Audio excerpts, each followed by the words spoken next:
Thank God for chapter 4. Let's look at just a little bit of it just before we go to lunch. You know, Dr. Jung told Roland that ideas, emotions, and attitudes, that's what we're going to be looking at now. Ideas, emotions, and attitudes, which are the guiding force of the lives of these people, are suddenly cast to one side. And certainly the ideas, the emotions, and attitudes that I had toward God were that of a 7 or 8 year old boy. I couldn't accept it then. I couldn't accept it later. And I couldn't accept it when I got here. And I can't accept it today. Because I need new ideas and emotions and attitudes about this. New information is what I'm trying to say. This chapter, we agnostic. Just the word agnostic means something to me. Gnostic means knowledge. You put the ag in front of it, means without. Those are us who are without knowledge. And that was me. And the knowledge that I did have was not good. And Bill had the same experiences that we did. When Ebby presented him with a solution, he was aghast at that solution. Some of us are aghast at that solution also. And Bill said that whenever they talked to me of a God personal to me, he said my mind became irritated and snapped shut against such theories. And certainly that's the way that I did.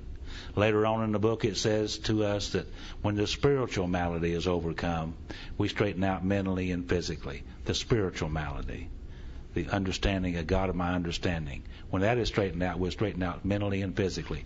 And this chapter here, we agnostics, is an attempt to do that. And as Father Bill Wilson, some of you know Father Bill, said to us many, many times, and I love it, he said that this chapter is not put here to teach me that there's any particular type of religion or type of God.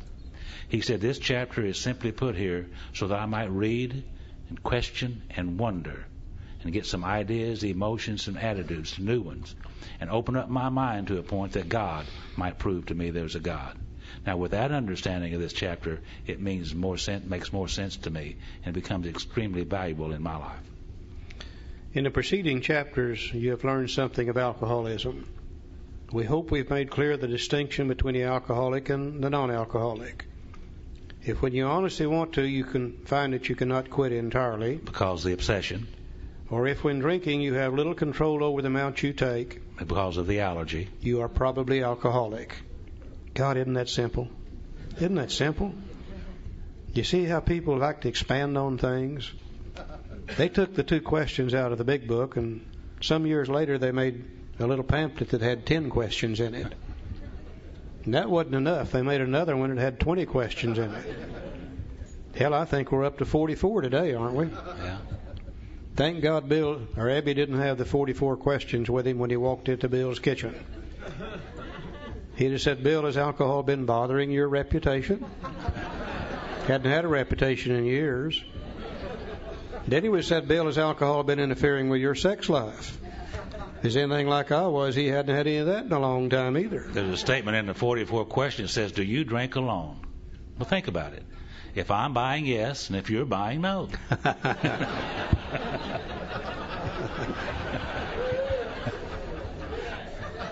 We had an old friend that used to live in Tyler, Texas. His name was Wino Joe. I've always felt sorry for everybody in AA that didn't get to meet Wino Joe. He was a real character. He's dead now. But Wino Joe had made up his own list to ask yourself to see if you're alcoholic. And the first question on his list was, has the roof of your mouth ever been sunburned? While drinking.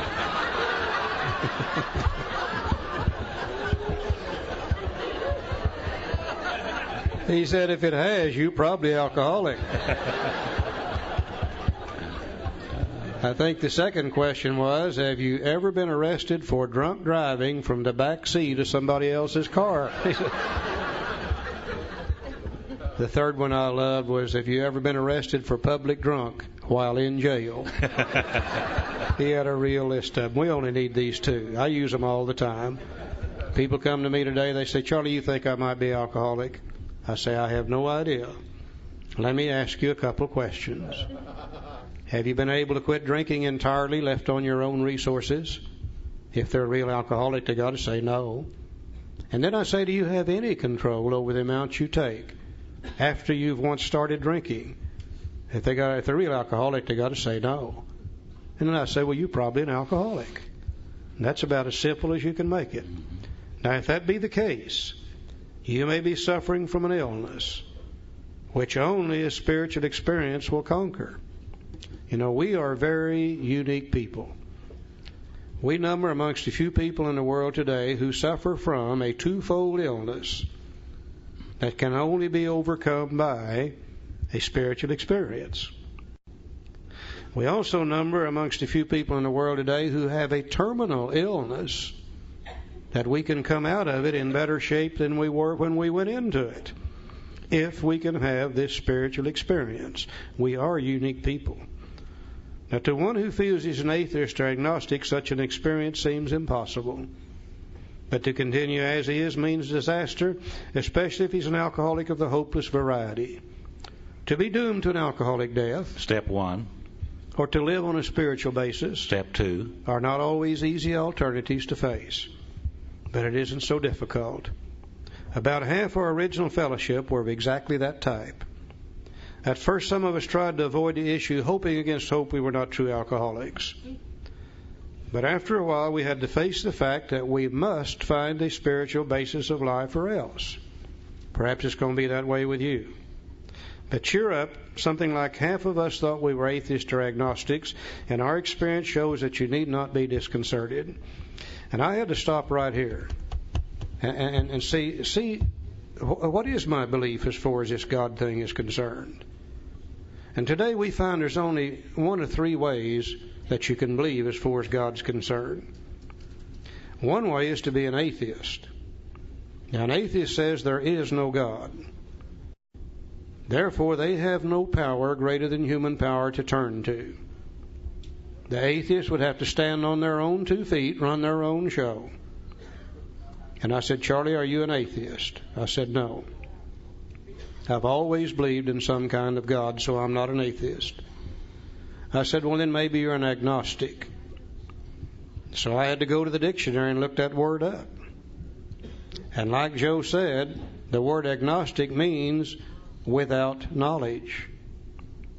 An agnostic believes that there is a God. But since we've never tried to use God's power in our life, we've run our own show, stood on our own 2 feet. We've never received God's power, so we don't know that God exists. We believe in some kind of God, but we don't really know whether that's true or not. And I think that's what most of us are when we get here. Most of us get here with some belief in a God, but we have never turned to that God, and we've been running our own show and standing on our own 2 feet and doing our own thing. Even though we believed in God, we acted as if we did not believe in them. An agnostic is one without knowledge of God, just belief. Now, if you're an atheist or an agnostic, then the question becomes, how do you become a true believer in God? A true believer is one that knows that God exists. Don't believe it, knows it. A true believer is one who has experienced God's power in their life. And God has given them whatever they need to have a successful life. I don't think any of us get here as a true believer. Because if we knew God and experienced God's power, then we wouldn't have to come to AA to solve our problem. Most of us come here as agnostics. Now, whether we be atheist or agnostic, the question becomes, how do you get from that stage to the stage of one who is a true believer and can receive God's power in our life? Page 45, first paragraph. Lack of power, that was our dilemma. You know, if we wasn't powerless, we wouldn't be here, would we? Lack of power, that was our dilemma. We had to find a power by which we could live, and it had to be a power greater than ourselves, obviously. But where and how were we to find this power? Well, that's exactly what this book is about. Its main object is to enable you to find a power greater than yourself which will solve your problem. It doesn't say which will enable you to solve it or will help you solve it. It says the main object is to enable you to find a power greater than yourself, and then that power will solve the problem. And I find, interestingly enough, from page 45 on in the big book Alcoholics Anonymous, we don't talk about alcohol anymore. We're through with that. We talk about one thing and one thing only, If you are powerless, whether you be atheist or agnostic, if you are powerless, how do you find the power? And if you can find the power, then the power will solve the problem. Okay, we're going to go to page 46 in the chapter We Agnostics. And the book says that, yes, we of agnostic temperament have had these thoughts and experiences. Let us make haste to reassure you. We found as soon as we were able to lay aside prejudice and express even a willingness to believe in a power greater than ourselves, we commenced to get results, even though it was impossible for any of us to fully define or comprehend that power, which is God. Much to our relief, we discovered we did not need to consider another's conception of God. Our own conception, however inadequate, was sufficient to make the approach and effect the contact with Him. You know, my sponsor at that time, George, saw that I had a real problem with this idea about God, and he asked me about it, and I said, yes, I am. I'm having a hard time trying to understand. And he said, well, I've noticed that. He said, why don't you do something that helped him and maybe it would help me? He said, why don't you go home tonight and write down on a piece of paper what you would like God to be, laying aside all that stuff you think that you know, and just write down on a piece of paper what you would like God to be. And so I went home that night and I wrote down some things, and I'm not going to tell you what it is. Up to you. And I wrote down some things I wanted God to be, and I showed them to George, and he looked at them and he said, well, that's good, Joe. So you can begin with that. See, I didn't know you could do that. And down in the South, you go to hell for making up your own God. True. You had to believe as they believed. You had to have faith in what they had faith in. If you didn't, you was going to go to hell. But George gave me permission, and I needed that permission, to sit down and to say, I would like God to be these things. And he said, that's good. You can start with that and you can begin with that. And so that's exactly what I did. Where it says, much to our relief, we discovered we did not need to consider another's conception of God. Our own conception, however inadequate, was sufficient to make the approach and effect a contact with Him. Now here's where we can cast aside the first old idea. The old idea that I had was that you had to believe as they believed. And they had me convinced that if you didn't believe as they believe, there's no way that you're going to get anything good when it comes to God. So I was real pleased to find out that I can cast aside that old idea, and then I can have my own conception of God. And like we said yesterday or last night, I find that I've never had any problem with my own conception of anything. And you let me start believing in God the way I want to, then I've got an entirely different idea. An old idea cast aside, replaced with a new idea. Begins right here. Yeah. And the book says, as soon as we admitted the possible existence of a creative intelligence, a spirit of the universe underlying the totality of things, we began to be possessed of a new sense of power and direction, provided we took other simple steps. We found that God does not make too hard a turn for those who seek Him. To us, the realm of spirit is broad, roomy, all-inclusive, never exclusive or forbidding to those who earnestly seek. It is open, we believe, to all men. See, all I had to quit doing was saying, no, there's not, no, and start seeking. Start saying, yes, maybe. And I started seeking. I said, George, you mean I need to find God? And he said, George, God's not lost. It didn't take me long to figure out who was lost, but I mean, he said, it's just like the book says, it's in the seeking, it's not in the finding. All I had to do was seek. And that's all this book is asking me to do in this chapter, is asking me to seek with an open mind and to wonder and to think. And eventually God will disclose Himself to me. And that's exactly what's happened. I was taught as a kid growing up that the way to God was a very narrow path, that if you strayed off either side of it, you were going to get in a hell of a shape. I was taught that God was very, very exclusive, that only those that believed as they believed would be able to make any contact with God. Those were old ideas. Now my book says we found that God does not make too hard terms with those who seek Him. To us, the realm of the Spirit is broad, roomy, all-inclusive, never exclusive or forbidding to those who earnestly seek. Old ideas cast aside, replaced with some new ideas, beginning to find this power greater than human power by changing of the old ideas to new ideas. Page 47. So when therefore we speak to you of God, we mean your own conception of God. This applies, too, to other spiritual expressions which you find in this book. Do not let any prejudice you may have against spiritual terms deter you from honestly asking yourself what they mean to you. Prejudice is nothing more than old ideas. Do not let any old ideas you may have against spiritual terms deter you from honestly asking yourself what they mean to you. So at the start, this was all that we needed to commence spiritual growth, to affect our first conscious relation with God as we understood Him. And then afterward, we found ourselves accepting many things which then seemed entirely out of reach. But that was growth, but if we wished to grow, we had to begin somewhere. So we used our own conception, however limited it was. And that was a beginning for me. I needed a beginning place, and that's where I started.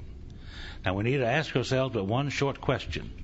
Do I now believe? The agnostic has always believed in some kind of God.